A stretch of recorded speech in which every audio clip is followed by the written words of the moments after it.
Assalamualaikum warahmatullahi wabarakatuh. Waalaikumsalam warahmatullahi Ngapunten derek tanglet tentang nafsu yang liar itu, Gus.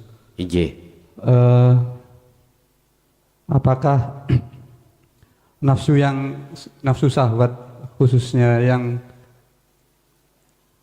liar itu dapat secara jasad menyeret seseorang yang di makom fana? Terus misalkan iya, itu maksudnya Gusti Allah niku napa, Gus? Ngaten nggih. Nggih. Terima Nggih. kasih matur nuwun. Assalamualaikum warahmatullahi wabarakatuh. Waalaikumsalam warahmatullahi wabarakatuh. Ini khusus yang sudah balik lo ya, sudah dewasa. Heeh. Sing durung dewasa tutupan kuping musik. Sebab ini berhubungan dengan, ya, walaupun dewasa tapi belum punya istri suami, tutupan kuping musik.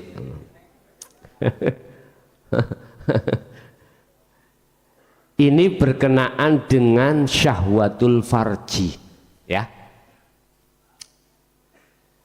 Syahwat yang berkaitan dengan jasad itu macam-macam. Ada syahwatul farji, ada selain syahwatul farji. Syahwat itu kesenangan. Kesenangan jasmani ku ya apa sih? Kesenangan yang ada kaitannya dengan mata udunya, kebutuhan urusan dunia. Kalau kita mengarah pada syahwatul farji, bagaimana kita cara menjinakkan sehingga farji itu ketika saat terjadi itu tidak keluar dari karena Allah. Sama syahwat yang berkenaan dengan mata udunya, bagaimana cara menjinakkan itu sehingga tidak keluar dari karena Allah. Ada cara tersendiri. Cuman yang ditanyakan apa maksud Allah iki menyeret terhadap golongan fana untuk masuk di dalam perangkap nafsu.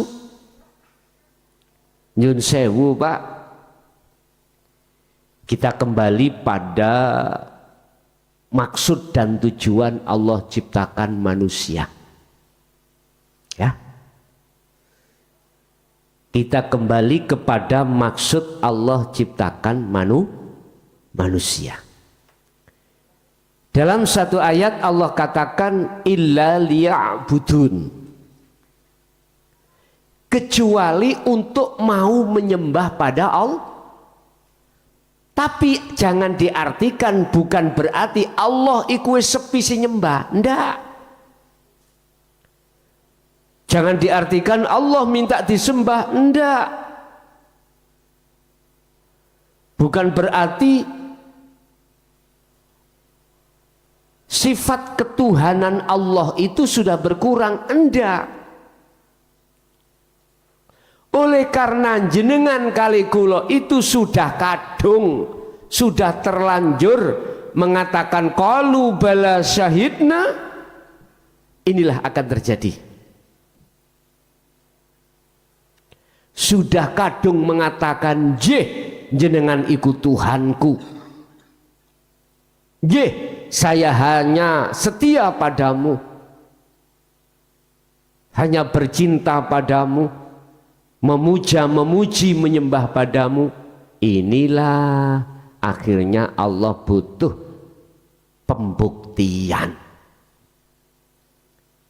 Apa pembuktiannya?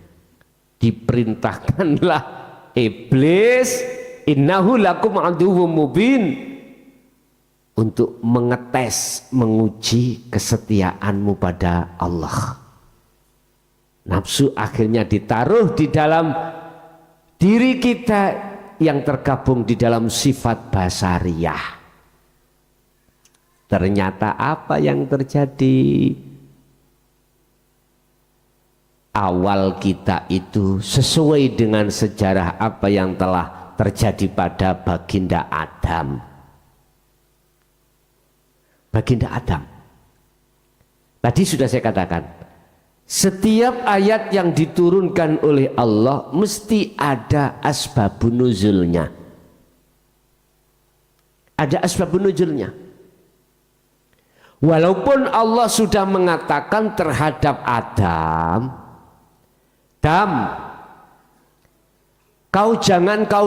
janganlah kau dekati pohon itu. Jikalau kau dekati, kau akan tertanam satu keinginan. Kalau keinginan sudah ada dalam dirimu, kau akan berupaya untuk mencari cara supaya keinginanmu tercapai.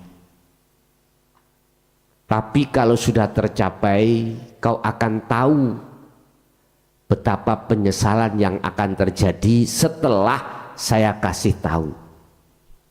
Nyun sewu, Gusti Allah iku minangka dalang sing gak kentekan lakon. Dalang yang tidak pernah kehabisan cerita. Bahasa guyon piye ya, amri Adam iki keluar teko surga. Sebab ada ayat sebelumnya itu, sebelum Adam tercipta itu ada ayat yang mengatakan wa idz qala lil malaikati inni ja'ilun fil ardi khalifah. Piye ya carane Adam iki keluar dari surga terus menjadi khalifah di muka bumi? Akhirnya muncullah satu ayat wa zuyyina linnasi hubbus syahawah. Kasarai ngomong, please gudon Adam, katakan yang tidak sesuai dengan apa yang kukatakan. Siap iblis itu. Digodolah Adam, dipengaruhilah Adam, dibiuslah Adam oleh nafsu atau oleh iblis itu, akhirnya terjadi mendekat dan memakan buah itu. Akhirnya ada alasan Allah ngusir Adam. Seret. Sama jenengan kali kula ngingoten. Piye ya amriye supaya Anda itu menjadi khalifah nantinya. Khalifah itu pemimpin toh? Pemimpin. Ketika saat akil balik datang kita, nafsu diperintahkan Allah untuk masuk. Akhirnya kita terbius dengan apa yang dikatakan nafsu itu. Tidak jauh berbeda dengan Adam. Ruhaniyahmu pasti akan mendatangi kesenangan dunia. Mata udunya, ingin cerita supaya berlakunya hukum innalillahi. Ya seperti ini. Sak temene kabeh iku parani sangka Gusti. Sekarang tinggal perjalanan wa inna ilaihi rajiun sebelum Anda meninggal. Akhirnya Allah menurunkan ayat innahu lakum aduwwum mubin ya ayyuhalladzina amanu khulu fis-silmi kafah wa la tattabi'u khutuwatis syaiton innahu lakum aduwwum mubin. Sing isine ayat itu jenengan iki supaya ruhaniyah ini berlaku hakikat, supaya bisa makrifat pada Allah, berlaku tahalli supaya tajalli. Inilah bentuk wa inna ilaihi raji'un. Lah di sini ada dua kelompok memang. Ada kelompok yang memperhatikan seruan ini, ada yang tidak memperhatikan alias diabaikan. Jadi kalau jawaban dari satu pertanyaan, mengapa Allah kok menyuruh nafsu itu berbentuk syahwat sehingga menyeret ahli syuhud utawa menyeret kita yang asalnya fitrah menjadi kotor? iku sebagai ujian. Allah ngetes, mencari bukti kalau Anda itu adalah orang-orang yang setia pada Allah. Ternyata awalnya kita itu tidak setia, alias kita ikut di dalam seruane nafsu. Akhirnya nafsu ini kita jadikan sebagai penasehat ruhania kita. Barang siapa yang menjadikan nafsu itu sebagai penasehat kita, maka yang terjadi adalah kegelapan dalam diri kita. Al-Baqarah 257. Innal ladzina kafaru awliya'uhumut taghut. Barang siapa yang menjadikan nafsu sebagai penasehat kita, imam kita, apa yang terjadi? Allah akan membuat ruhaniyahmu dalam keadaan gelap. Seperti itu. Lama-lama jenengan sadar. Lah ini sadar kalau selama ini diplesetke oleh hawa nafsu. Kapan kesadaran itu akan muncul di dalam hati Anda? Bersamaan dengan hidayah Allah. Apa ajaran dinul haq bersamaan dengan hidayah Allah, itulah awal jenengan kali kulo ini dikatakan sadar kalau selama ini kita terbius oleh kemauan hawa nafsu. Urusan sampai mendengarkan itu lewat YouTube atau langsung terhadap orangnya, itu tidak menjadi persoalan. Kesadaran itu akan tumbuh ketika Anda itu berdiam diri, entah mau tidur, entah mau apa, dingen-ngen. Kita tafakur, angan-angan. Iya ya, kita pada akhirnya yuk mau mati. Terus jalan menuju Allah itu bagaimana ya? Itu pertanyaan-pertanyaan yang memang sengaja Allah berikan terhadap dirimu. Jadi ada jeda waktu Anda itu bertafakur. Itu adalah penyadaran. Kalau bahasa Allah terhadap Nabi Adam, sudah kadung Adam itu terlalu jeblok di dalam dunia, Allah kasih tahu. Allah kasih penawaran. Adam, mau kau kembali ke asalmu? Iki maksudnya Adam, iki roh gitu Pak ya. Umpama kita, mau kau kembali ke asalmu? Kita asalnya dari Allah, harus bisa kembali ke Allah. Bahasa syariat Adam dari surga Pak, negerinya aslinya surga. Mau kembali ke asal negerimu? Adam, nggih, kula pun kadung pegel ning donya. Makan mawon saya harus mencocok tanam, mencocok padi. Itu pun masih menunggu. Susahnya setengah mati. Sudah berbentuk padi, beras, itu aja masih disuruh untuk memasak. Kalau di surga, ya Allah, sego sate, teko. Bahasa syariat loh, aku ngomong loh ya. Bahasa syariat. Ya Allah, bojoku esok iki mari tak nggo prawan, sore prawan mana? Prawan.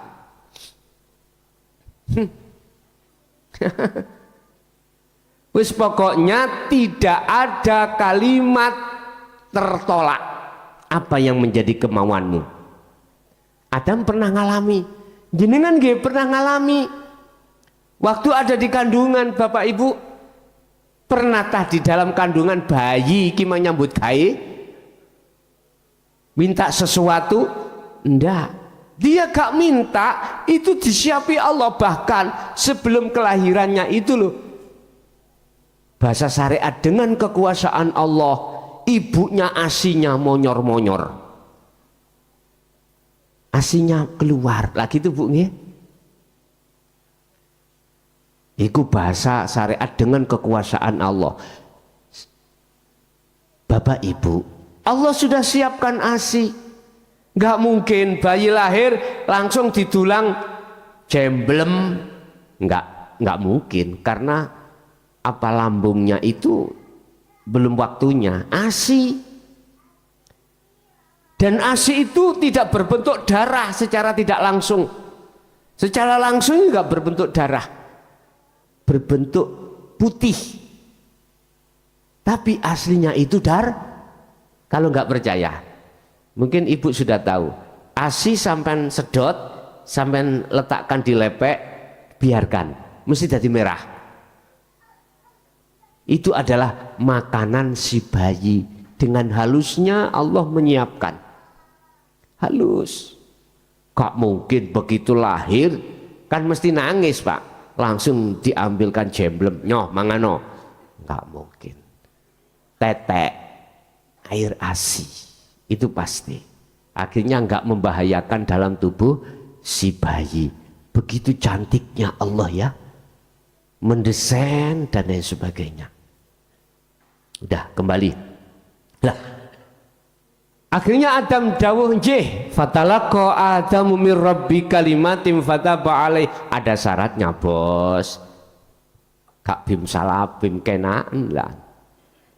Ada syaratnya. Tinggal persyaratannya ini mau napa Mbak? Apa tidak jenengan? Nabi Adam fatalaqa mongkon rimo sapa Adamu Nabi Adam mir rabbihi sangka pangerane Adam. Nrimo apa? Kalimatin. Apa sih kalimat itu? Inilah Pak yang kumaksud, yang setiap saat dan waktu kami serukan, dinul haq, ajaran sistem bagaimana ruhania itu bisa tinggalkan selain Allah dan imannya hanya pada Allah. Ini kalimat maksudnya. Setelah itu beliau terima dan dia lakukan sistemnya, fataba alaihi mongkon rimo tobat alias ngampuni sopo Allah alaihi ing atase kesalahane Nabi Adam. Kesalahane mek situ mangan buah huldi. Kesalahan sampean gurya situ. Iman selain Allah. Iman selain Allah.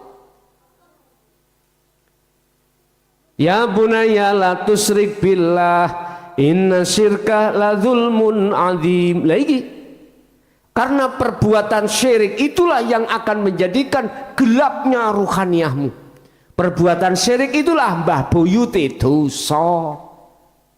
Lah, tinggal sumbernya syirik Anda itu bisa jadi lewat anugerah, lewat nikmat, lewat bala, lewat musibah, macam-macam.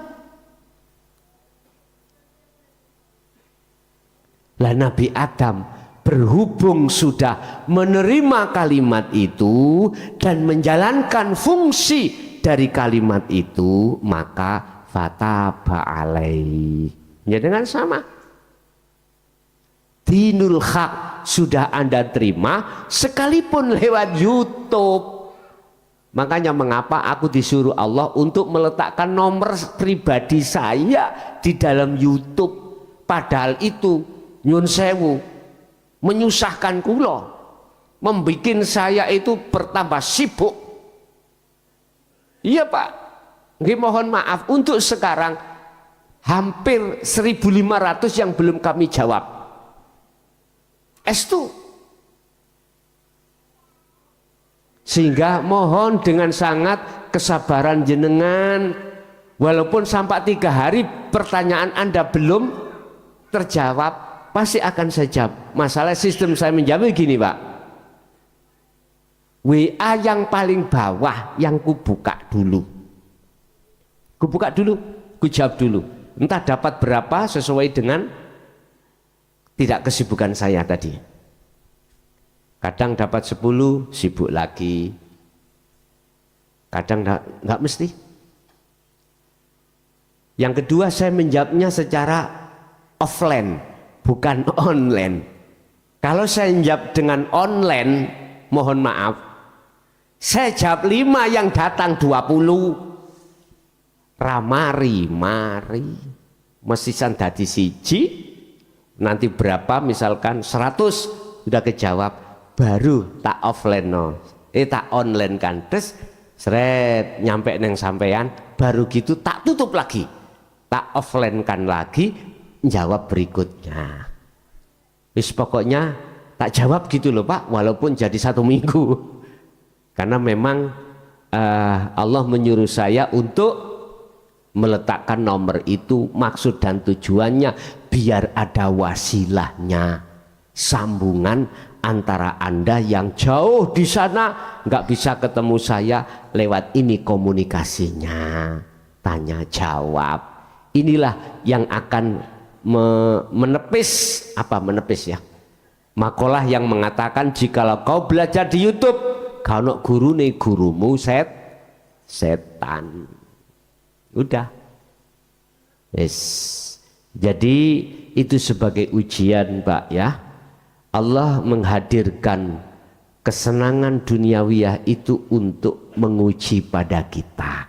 Lah sekarang kita sudah sadar menerima semua apa yang telah disodorkan Allah yang disebut kalimat, itu akan tumbuh dalam hati Anda, amanu, iman, iyo kabeku Allah. Sudah ada iman. Lalu setelahnya ya langsung laksanakan apa yang menjadi imanmu itu tadi. Amanu yang disebut wa amilus sholihah, lakukan. Kita melakukan lewat fungsi daripada zikir sirul asror itu. Kalau ini sudah kita lakukan, maka fataba alaih. Kalau di dalam surat Ali Imran, yuhibbukumullah wa yaghfir lakum dzunubakum. Cintamu akan diterima oleh Allah sebagai kekasihnya, sebab kau telah meletakkan cinta selain Allah. Imanmu sudah diterima Allah, sodakta, sudah benar, karena di dalam imanmu telah kau lepaskan iman selain Allah. Wa yaghfir lakum dzunubakum, maka dosa-dosa dan kesalahanmu makan buah khul di iman tadi yang selain Allah diampuni. Yes. Assalamualaikum warahmatullahi wabarakatuh. Alhamdulillahirrabbilalamin. Gus, perkenalkan nami kula Kodim Gus, sing bajane wae tanggal datang jenengan. Lah samangke sing kula tanggelaken niki Gus, sedaya sing kula lampahaken dhateng manah kula niku kok kenapa muncule kok balik akune Allah sedaya Gus, niku dos pundi Gus? Kadang-kadang kula samping ngaten Gus, nggendong cucu kula niku dalam mana niku ngaten Gus, sing kula gendong Allah, sing gendong nggih Allah, kaya ngoten terus mawon Gus, dahar nggih ngoten, tangi turu ngoten kadang. Lah niku kinten-kinten mboten napa-napa napa enten dalam arti kesyirikan nek menurut hakikat Bos Gus. Ngaten nggih. Nggih. Nggih. Ampun kula aturi. Wassalamualaikum warahmatullahi wabarakatuh. Waalaikumsalam warahmatullahi wabarakatuh. Kita dididik di dalam agama Islam itu mengenal tauhid la ilaha illallah. Posisinya kita di syariat. Kita dididik untuk melaksanakan pengamalan tauhid la ilaha illallah. Itu kita dididik biasanya di thariqah. Kita juga dididik di dalam agama Islam tingkat yang ketiga itu la ilaha illa anta. Biasanya itu dijabarkan pengamalannya itu di hakikat. Terakhir kita dididik tauhid di la ilaha illa ana, penjelasan di dalam makrifat atau nyatanya hakikat. Sesuai dengan pertanyaan jenengan, segala apapun di dalam hati jenengan muncul akunya Allah. itu tidak boleh manakala ya, masuk di dalam surat Al-Anbiya ayat 29. Artinya keakuan makhluk masih ada, rumongso iman diri kita masih ada, nggak boleh. Artinya itu akan boleh manakala keakuan makhluk sudah tidak ada. Jawabannya simpel, terjawab di dalam surat Al-Anbiya ayat 25. Mboten napa-napa, Pak. Tatkala sudah tidak berlakunya akunya hamba, boleh. Tadi kan sudah saya katakan, boleh kita proses lewat tahalli, nanti akan muncul tajalli. Boleh langsung sistem tajalli. Yang jelas Bapak Ibu, manakala jenengan iku mudah untuk mengakukan akunya Allah dengan cara la ilaha illa ana, monggo. Tapi kalau boleh saya berpesan, supaya hukum di luar ini tidak ricuh, itu hanya bersemayam di dalam hati. Monggo Pak, boten nopo. Saya hanya berpesan, jangan dikeluarkan di luar. Sebetulnya nggak ada masalah muncul di luar. Satu sisi kebenaran ikut dinyatakan, tapi satu sisi mesti ada nilai negatif atau dampak yang menjadikan fitnah. Umpama contoh, misalkan jenengan pada ibu mawon untuk anak dalam satu keluarga, jenengan sanjang, Allah mau makan, sembau warang, Allah mau tidur, Allah mau mandi, bingung toh ya, bingung. Apalagi bahayanya ini dibesarkan di tingkat umum, nggak diproses mak jatuh, langsung ngomong, Bapak Ibu yang ceramah ini Allah, misalnya ya. Gak diproses, maksudnya itu bisa ketemu Allah itu bagaimana? Lah umum bingung Pak, karena umum itu melihat makhluk, lah ngoten nggih.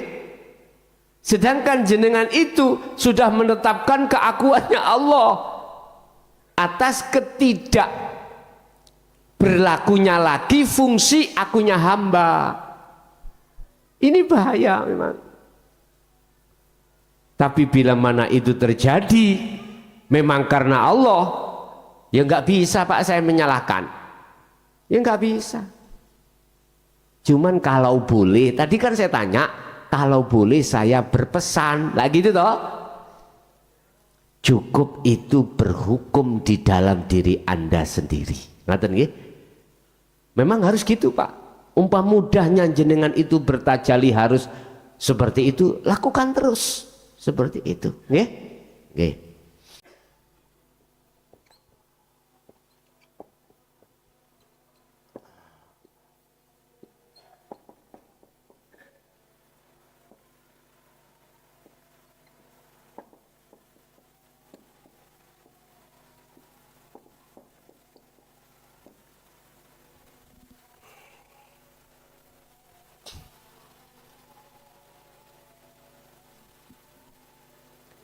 Pangkalnya adalah takhalli ini. Kalau pangkalnya masih menancap, otomatis rindang untuk keluarnya sifat-sifat yang dicela oleh Allah itu sangat dominan.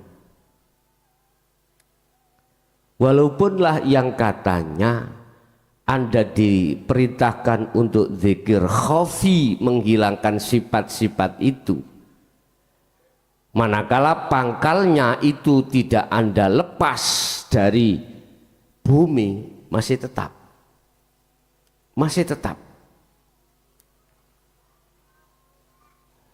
menumbuhkan tangkai-tangkai, akan menumbuhkan buah, begitu sampai kapanpun. Hatta zurtumul maqabir ini terus begitulah.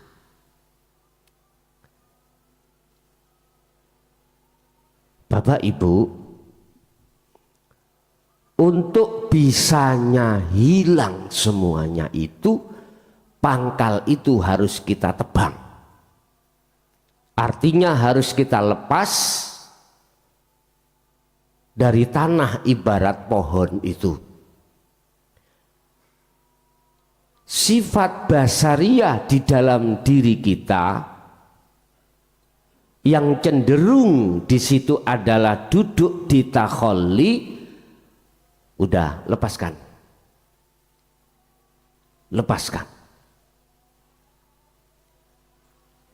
Jikalau kau jenengan semuanya itu mau melepaskan keakuan diri, maka secara otomatis yang tadinya itu pohon itu berbuah hasud, berbuah riya, berbuah takabur dan lain sebagainya, sifat yang dicela Allah, dengan sendirinya tidak akan muncul lagi. Kita kembali kepada materi, apa dampak manakala si nafsu itu kau biarkan liar. Pertama, Anda akan semakin jauh terhadap Allah. Maksudnya ruhaniyah. Anda akan semakin jauh pada Allah. Buktinya, mana tanda-tanda kita semakin jauh? Segala apapun yang dihadapkan Allah, baik anugerah, rizki, bala, musibah, kau tidak akan pernah ingat pada Allah. Bila anugerah datang kau akan senang, bila musibah datang kau akan susah.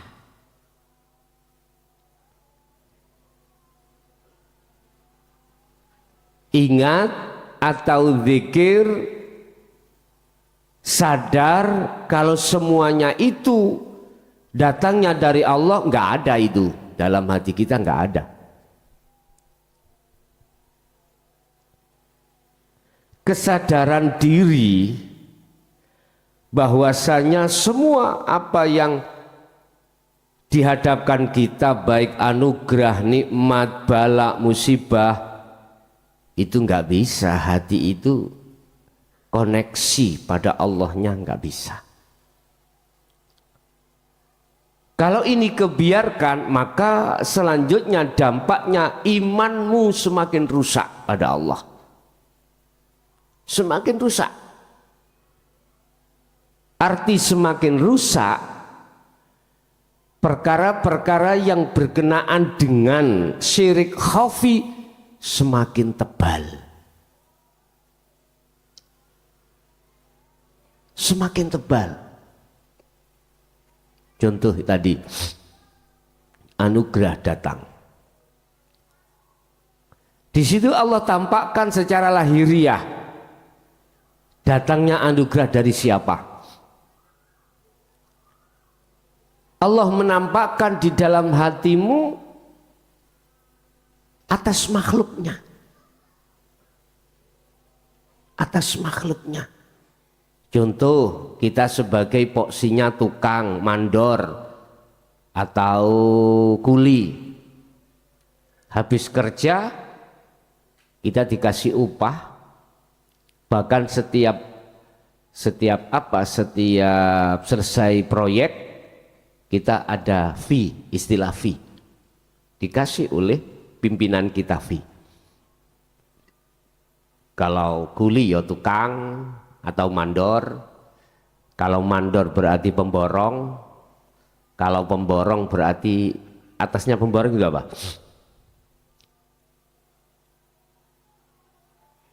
Pengawas niku sore pemborong nek prasaku. PT ya, oke. PT juga, oh ya PT ya. Kan biasanya disub-subkan gitu. Atau puncak pimpinan lah daerah, katakanlah bupati atau wali kota. Loh, pasti iman kita itu datangnya anugerah itu ditampakkan Allah makhluk. Akhirnya iman kita itu matur suwunnya, terima kasihnya, syukurnya pada siapa? Makhluk. Makhluk. Ini kalau kita biarkan, selanjutnya iman kita semakin rusak di mata Allah. Kalau kita biarkan nafsu dalam diri kita itu liar loh Pak ya, semakin rusak iman kita. Atau konteksnya itu sekarang dihadapkan kita musibah. Gak bisa hati itu secara otomatis koneksi semua itu datangnya dari Allah, nggak bisa. Iman kita mesti jatuhnya terhadap makhluk. Siapa yang membuat musibah ini? Makhluk. Iman kita makhluk. Satu contoh ya. Kita kena musibah, entah itu kita diantem orang atau gimana, kita tahu. Mesti menuduh iman kita itu beriman pada si makhluk itu pasti Pak, itu pasti. Inilah dampak iman, dampak bila mana salah satu dampak di mana kita membiarkan nafsu dalam diri kita itu kita biarkan liar. Akhirnya kita jatuh sakitnya itu terhadap manusia, makhluk. Oh gara-gara aku ya aku boleh susah ini, maunya aku ikut bahagia menjadi susah. Tapi ingat Bapak Ibu, Allah sesungguhnya mendatangkan anugerah, nikmat atau bala musibah semata-mata maksud Allah itu Anda mau menjadikan thariqah atau jalan untuk bertemu Allah di situ. Kita nggak bisa Pak membuat itu jalan untuk bertemu Allah, nggak bisa. Nggak bisa. Karena apa? Kita biarkan nafsu dalam diri kita itu liar. Nggak bisa. Subhanallah. Pertama kita akan semakin jauh dari Allah. Semakin jauh. Kalau sudah semakin jauh, langkah kedua dampaknya iman kita semakin rusak. Padahal dalam surat Luqman Allah berkata, ya bunayya, wahai anak putuku, la tusyrik billah, jangan ada iman di dalam hatimu selain Allah, alias jangan menyekutukan Allah dengan yang lain. Contoh tadi saya menyekutukan, hatiku yakin iman datangnya anugerah dari atasan. Kita dikasih fee, kita dikasih apa? Job, borongan, pekerjaan, matur sunya pada siapa kita? Umumnya lo ya, pasti pada manusia. Memang aturan syariat itu seperti itu supaya Anda ada akhlak antara satu dengan yang lain. Ini yang disebut hablum minanas. Cuman sayangnya hablum minallah itu tidak kau bangun. Akhirnya ruhaniyah kita beriman yang memberikan anugerah adalah atasan. Asalnya kita di PN dikasih hukuman MT. Tahu MT ya? Hukuman mati. Kita punya celah hukum. Kita banding. Banding kita ditetapkan MT. Oke. Berarti nasibnya masih musibah ini. Kita ada celah lagi hukum. MK. Kita naik. Di MK kita berkurang dari MT turun menjadi hukuman seumur SH, seumur hidup. Mari habis MT mau turun ke SH, bukan sarjana hukum loh ya. SH adalah seumur hidup. Kok paham sampean? Iya. Karena aku lagi mantan, atau enggak di situ. Berarti hukuman kita agak longgar.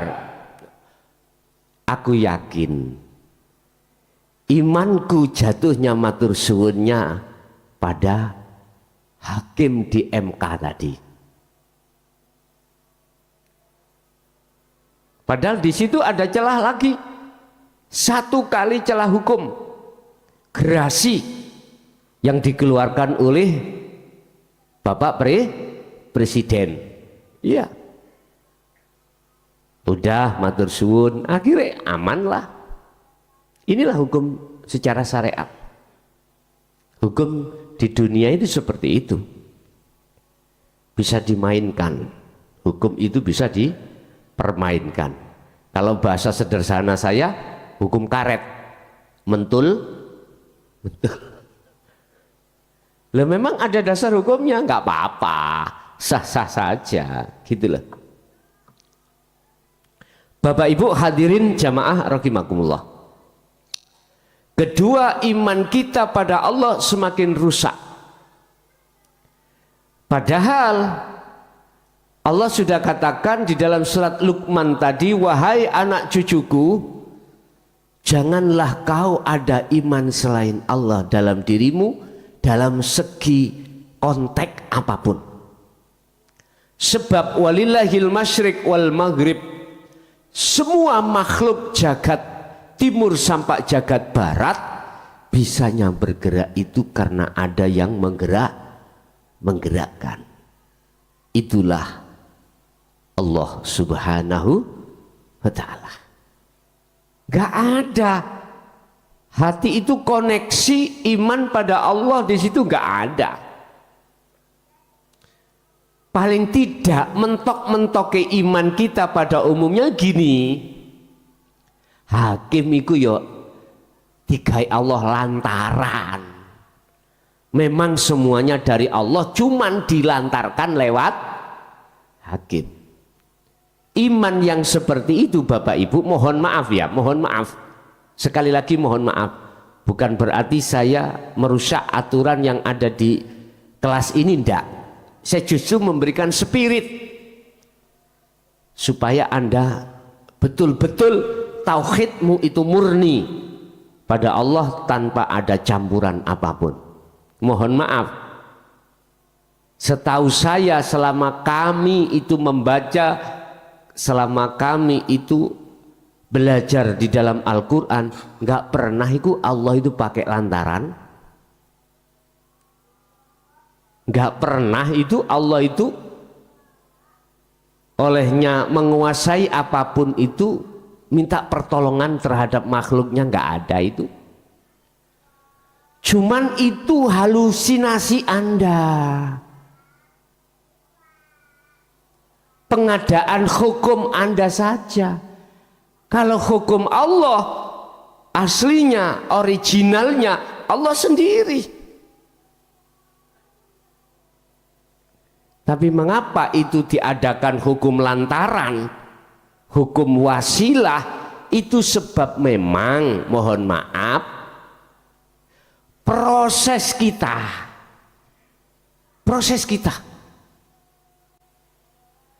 Proses kita untuk menuju satu kebenaran itu kita tersesat dulu, masih salah dulu. Apa itu salah? Enggak. Manakala kau teruskan. Makanya kami hanya memakai spirit, memberikan spirit Anda supaya tidak berhenti di situ. Supaya tidak menuduh terhadap Allah, Allah itu memakai lantaran. Bapak Ibu, ketika saat hati masih melihat makhluknya, otomatis kita akan masuk pada hukum lantaran. Supaya apa? Supaya tidak menuduh si makhluk itu Allah, gitu loh itu. Sebetulnya ada di situ alasannya, sederhana. Makanya tinggal kita itu memandang dari mana.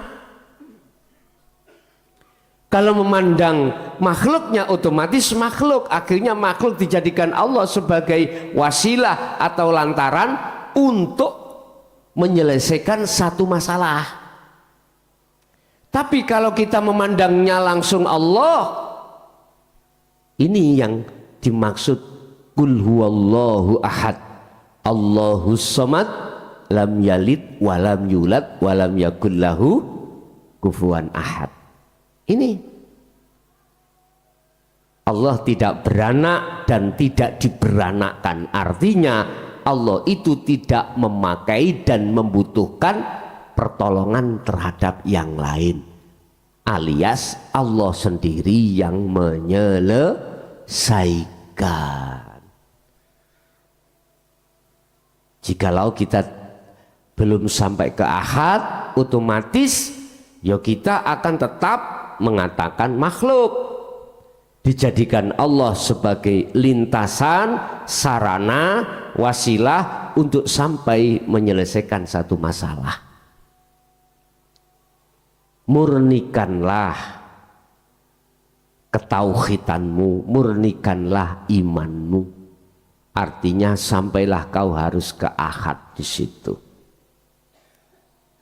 Bapak Ibu hadirin jamaah rahimakumullah. Apa selanjutnya jikalau nafsu keakuan di dalam diri kita itu kita biarkan liar? Mohon maaf ya, ini yang sering terjadi pada seluruh umat manusia. Mesti akan terjadi permusuhan.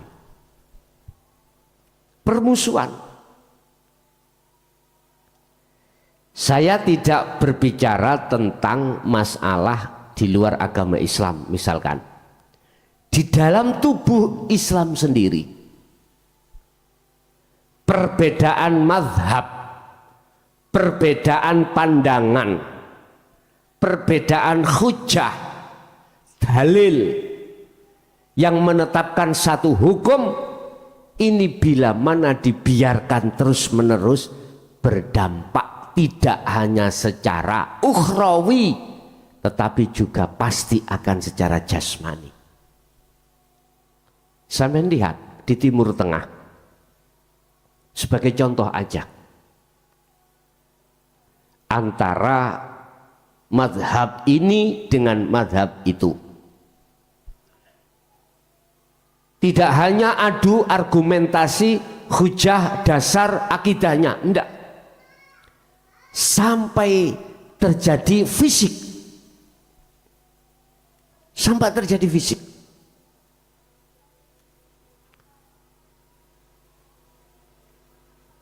Antara kubu satu dengan kubu yang lain, oleh karena fanatik dengan mazhabnya, fanatik dengan, mohon maaf, pimpinannya, maka secara otomatis si A mengatakan si B itu di jalur yang salah, si B juga begitu akan mengatakan jalur A itu salah, tersesat, mesti seperti itu. Akhirnya apa? Banyak-banyakan pengikut, Pak. tidak memikirkan rahmatalil alamin, tapi sibuk bagaimana pengikutku itu tambah banyak. Loh, di situ mutunya tidak dipikir, kualitas dan kuantitasnya tidak dipikir. Yang terpenting pengikut banyak. Aku tanya, apa bedanya dengan partai? Halo, apa bedanya dengan partai? Saya kira nggak ada bedanya, mencari pengikut sebanyak-banyaknya. Kualitas dan kuantitasnya itu di mata Allah tidak dipikirkan. Ini yang menjadikan sangat ironis. Wah, nafsu seneng Pak seperti itu. Akhirnya ditanamkanlah hasud. Bermegah-megahan api-apian jobo, tapi jerone bosok. Ya seperti apa jenenge? Seperti ini kalau waktu hujan buah jambu, ketok nyeneng nih Pak. Tapi ketika kita ambil, kita buka, bayu ada saudara kita yang berkeliaran. Allah ya karim. Bapak Ibu, itu salah satu akibat mengapa nafsu dalam diri kita biarkan. Permusuhan. Iya. Mesti yang pakai kunut mengatakan yang gak pakai kunut salah. Begitu sebaliknya. Yang gak pakai tahlil mengatakan yang pakai tahlil itu sesat. Itu adalah bid'ah. Aku tanya, sampai kapan ini berhenti? Sudah contoh di Timur Tengah sana, sudah itu contoh, udah cukup. Indonesia jangan sampai terjadi seperti itu. Pertanyaannya, apakah Indonesia akan bisa terjadi seperti itu? Mungkin saja Pak. Tinggal bagaimana umat Indonesia menjaga kemurnian tauhid, ada di situ. Ada di situ.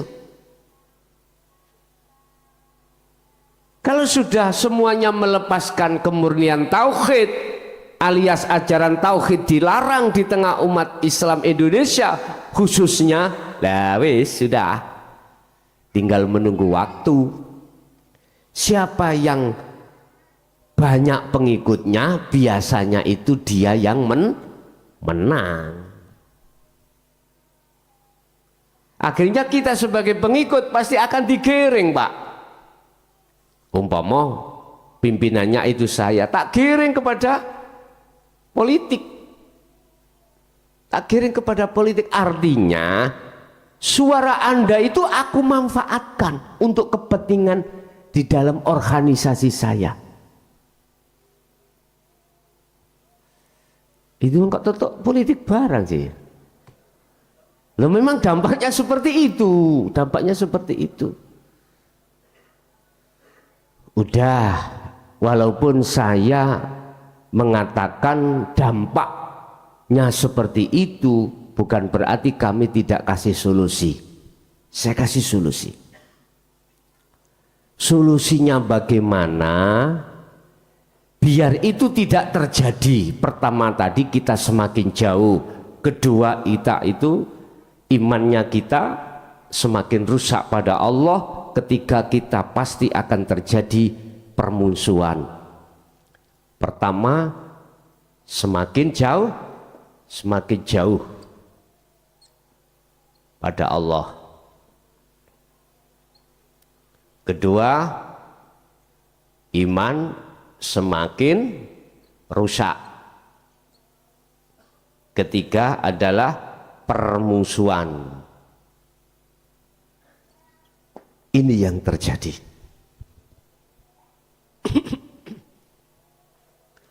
Terus bagaimana kita mencegah supaya 3 hal, 3 poin itu tidak terjadi?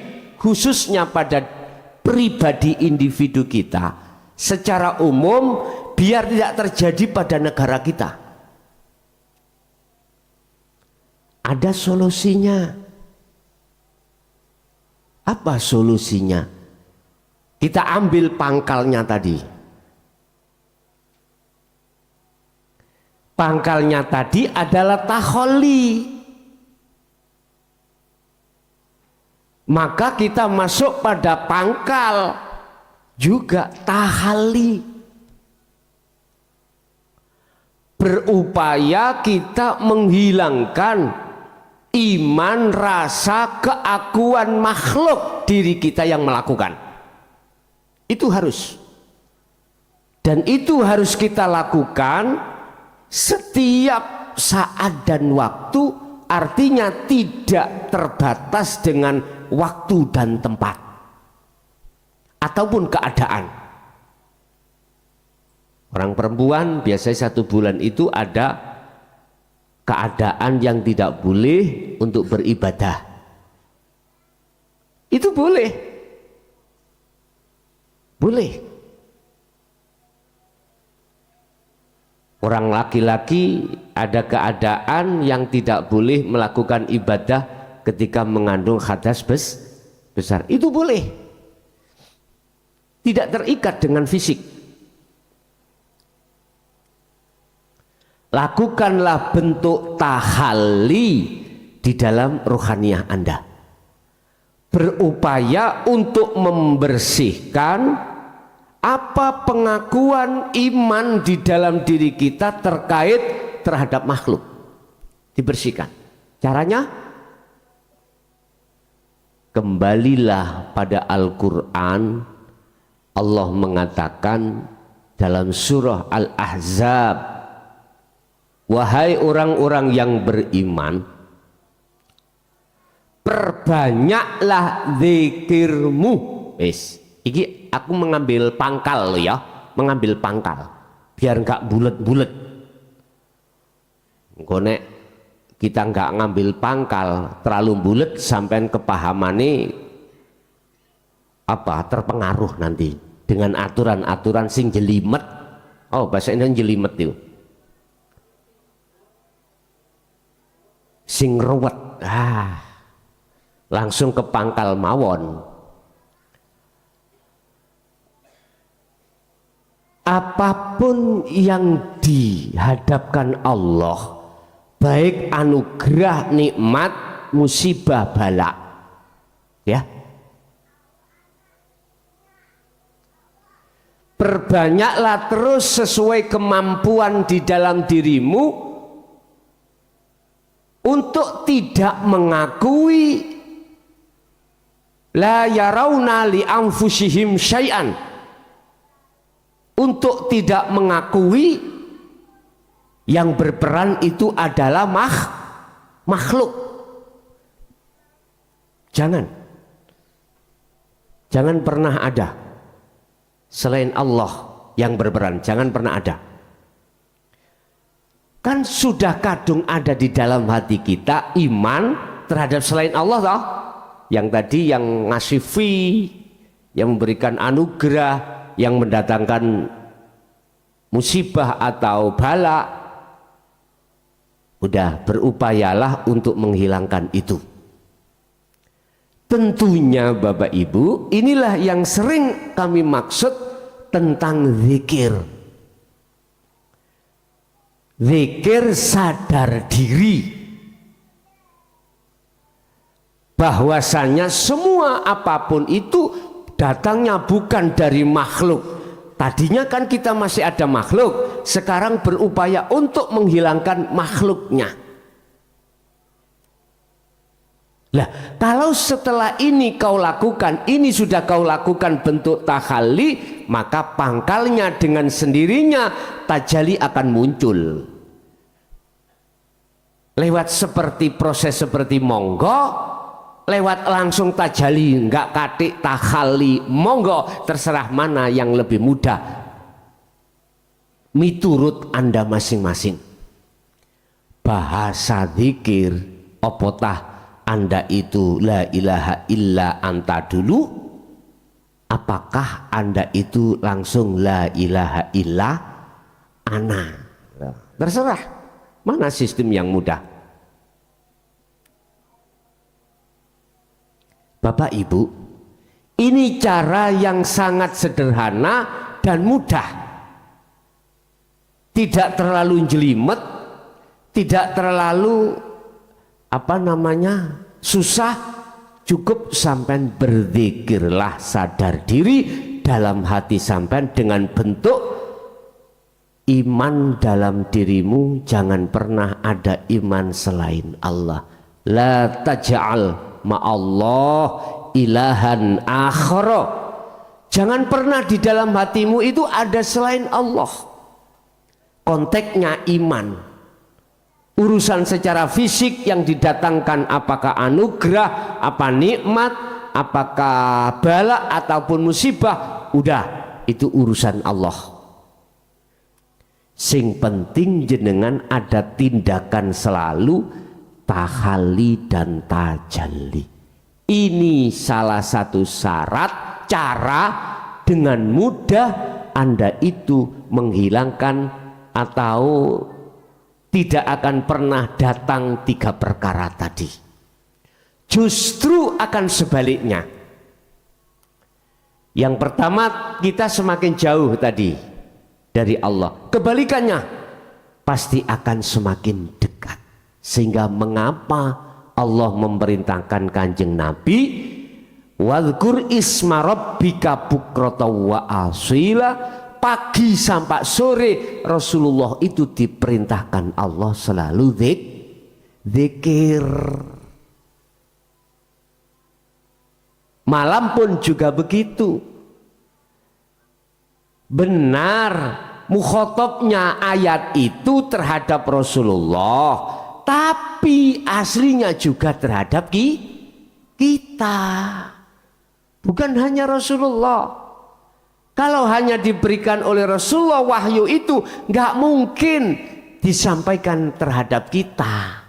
Kalau khusus Rasulullah loh ya, nggak mungkin diberikan terhadap kita.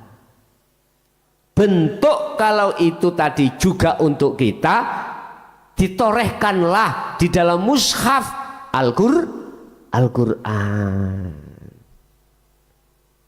Itulah Kanjeng Nabi dulu. Sekarang kita lah, jangan gitu bos.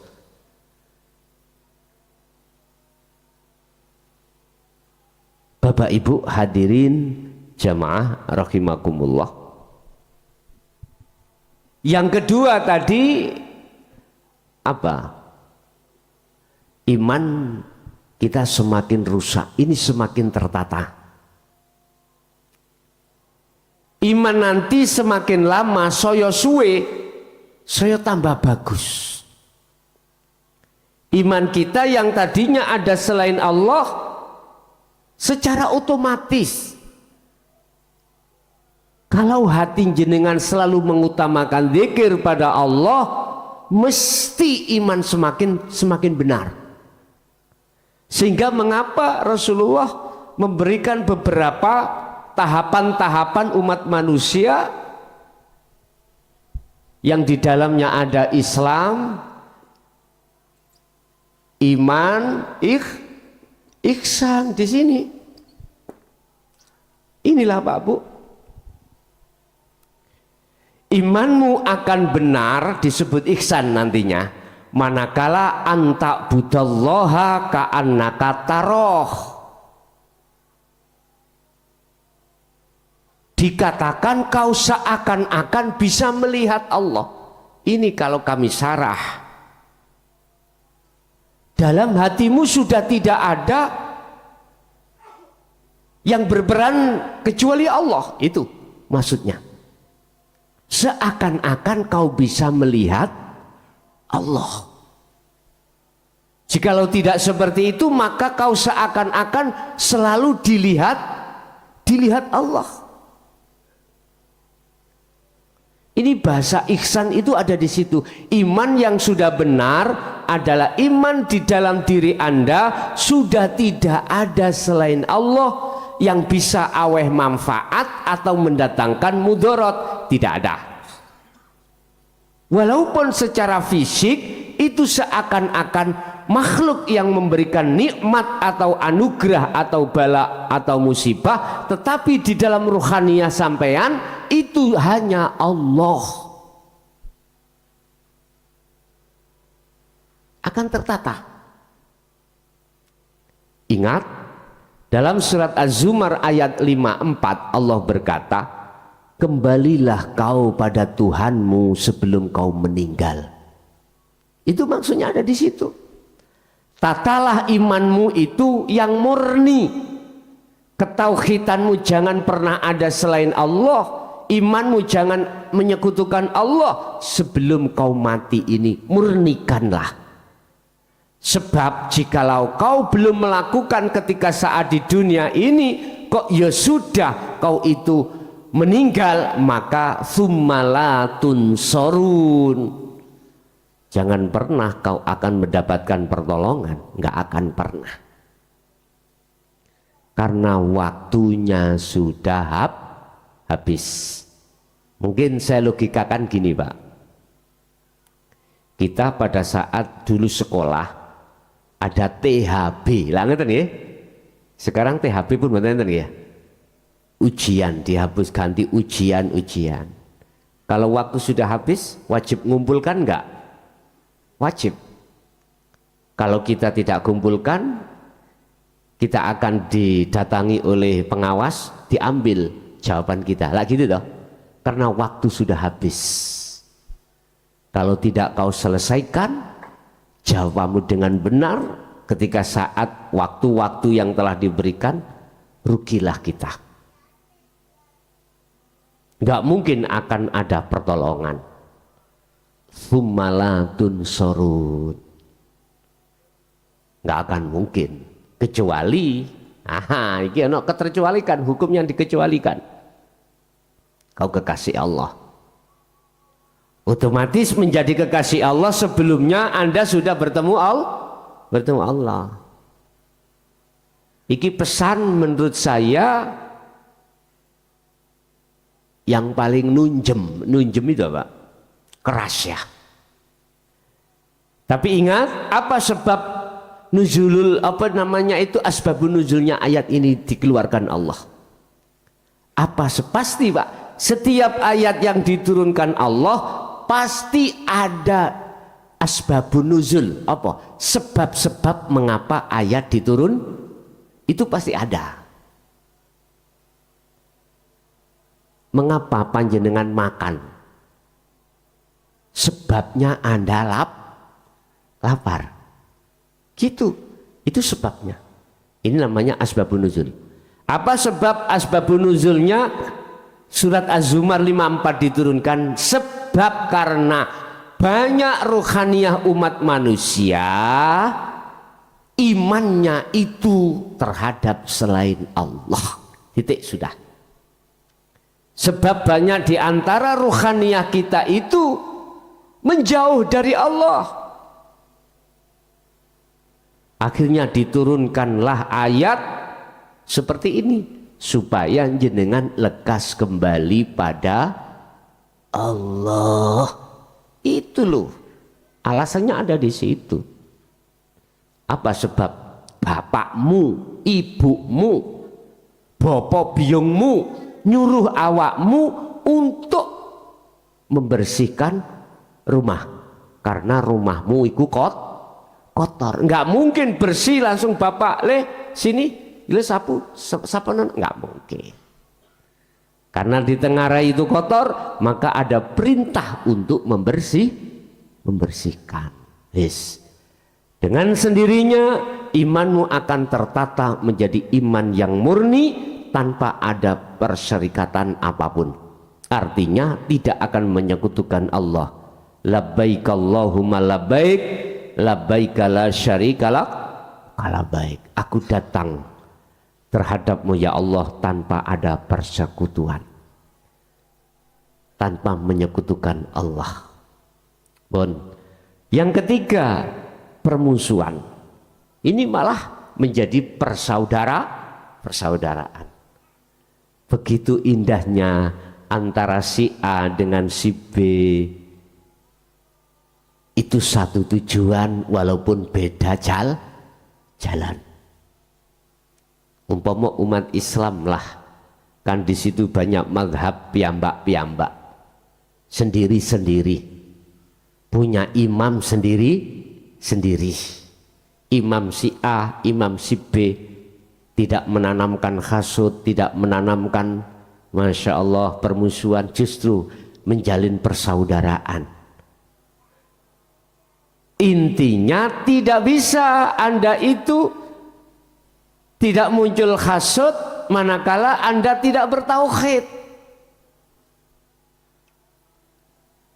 Tidak bisa dalam dirimu tidak muncul hasud manakala Anda tidak bertahali dan bertajalli, nggak bisa.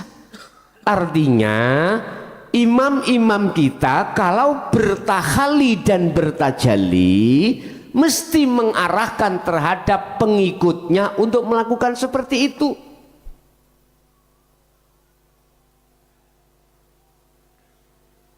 Laqad kana lakum fi Rasulillahi uswatun hasanah. Imam iku nggak boleh dia itu belum melakukan langsung menyuruh, nggak boleh bos. Makanya disebut uswatun hasanah, itu bukan perintah, artinya memberikan contoh. Laqad kana lakum, sungguh betul-betul di dalam diri Muhammad itu adalah percontohan. Artinya Rasulullah itu sebelum mengongkon nih Pak, menyuruh, beliau lakoni dulu loh, gitu loh, kasih contoh dulu. Enggak kita, Bapak Ibu mari kita bantu, ini pondoknya mau roboh, nyuruh-nyuruh, dia sendiri tidak mau kasih contoh. Mestinya kasih contoh dulu. Pak Bu, ini uang 100 juta des untuk pondok, monggo sing pun mesti nak ngoten toh ya. Lah bahasa monggo itu gak boleh, memaksa itu gak boleh, gak boleh. Itu Rasulullah ya. Uswatun hasanah, boten mau idotul hasanah. Nek mau ido ya memang memberikan memerintahkan Anda untuk melakukan kebagusan. Tapi kalau uswah, contoh. Jadi Rasulullah memberikan contoh dulu, bukan memerintahkan, tapi memberikan contoh. Jadi dengan bahasa isyarah kasih contoh dulu. Bapak ibu nyuruh anak nang langgar nang masjid, yo bapak ibu nih kudu nang masjid terlebih, baru anak nanti akan percaya Pak. Ndak kita, anak maghrib wae nang budal, bapak rokok. Iku bahasa sederhana aja lo ya, bahasa sederhana. Artinya kita sebagai imam-imam yang menjadi rujukan pengikut para umat, kalau kita memang sudah melakukan bentuk tahali dan tajalli, mohon maaf loh ya, itu akan yang dituangkan terhadap pengikut itu mesti seperti itu. Indah lah ya, sing gawe kunut ya sapa ning kono, sing nguasai gak katik kunut ya sapa. Lho aman. Sing nguasai bertahlil ya sapa, yang tidak ya sia aman. Sing eksis percaya dengan ajaran iki ya sapa, yang tidak bahkan mencaci ya sia aman. Akhirnya enggak ada hati sakit. Sebab walaupun WA loh Pak ya, sampai maca WA, misalnya tukaran nang WA, mesti dampaknya ning ati. Padahal gak ketemu orangnya itu. Iya gak ketemu orangnya. Dampaknya ning ati jenengan gelisah. Apalagi bertemu orangnya. Bapak Ibu hadirin, itulah permusuhan yang nanti akan menjadi persaudaraan. Ini di tingkat level agama Islam. Umpama kita luaskan antar agama, lah siapapun Anda, inilah yang dimaksud ummatan wahidah. Urusan Anda menuju ke Tuhan Anda lewat agama syariat Anda, silakan. Yang si B, yaitu silakan.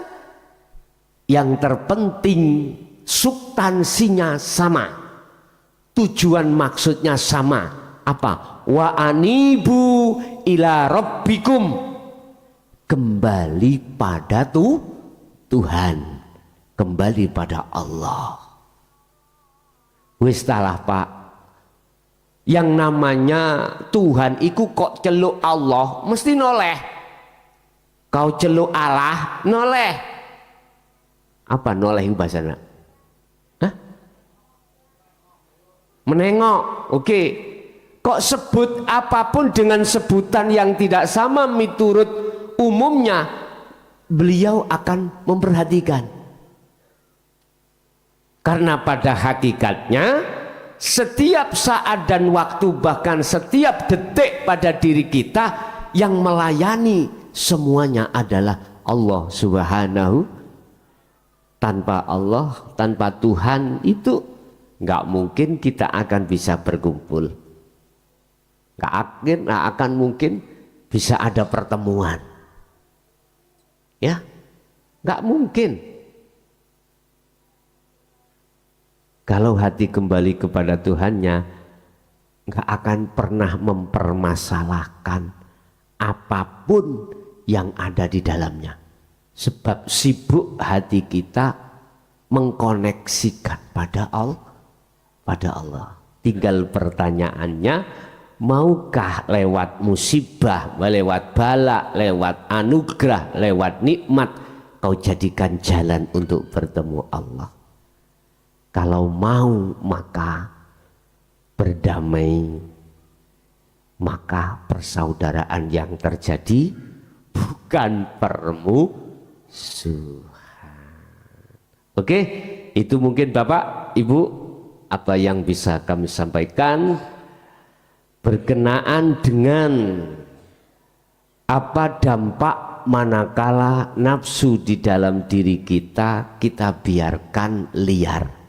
Ya, kesimpulannya, golongan yang membiarkan keakuannya makhluk hamba yang merasa melakukan, inilah dimaksud rohaniyah membiarkan nafsu liar.